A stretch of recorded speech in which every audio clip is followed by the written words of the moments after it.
world's first audio playback device, the phonograph, hit the scene in the late 19th century.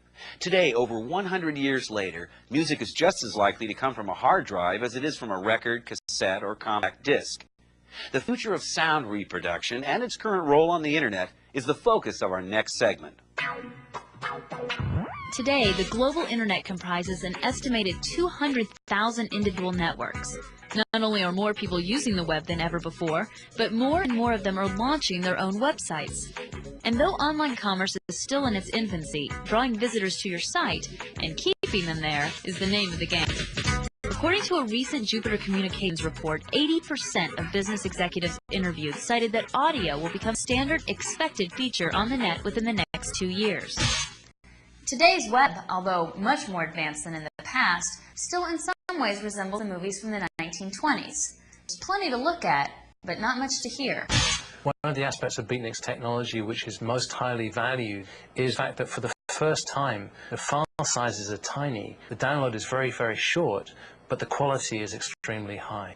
So many of these companies have had jingles that they've used in the past on TV and radio. They've never been able to use them on their own websites until Beatnik came along. Beatnik, a privately held company incorporated in 1996, is representing the next big thing with music on the web.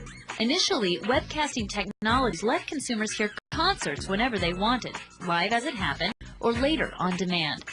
The next step was MP3, a format that changed the way consumers acquired music online. Now we're seeing the birth of a third wave in web audio: interactivity. The goal is to provide a host of effective and simple tools that can be used to add music and special effects to how people navigate web pages.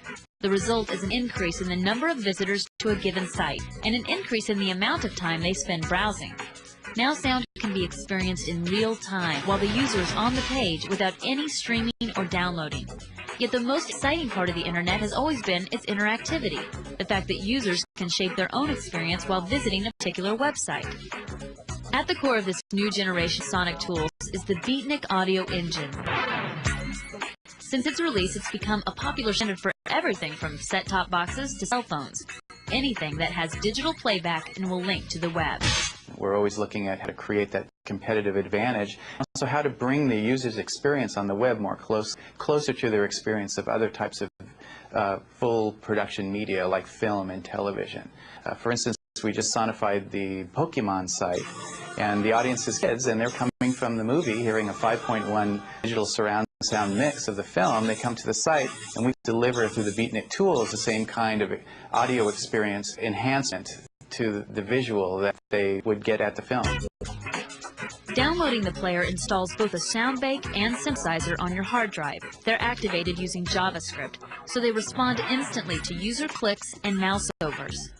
Since the player's internal sound bank becomes part of the computer, most of the audio heard doesn't have to be downloaded, which allows playback to start right away. And for those of us who spend a lot of time using the internet, that sounds like a great idea. Reporting for .com, I'm Tara McNamara.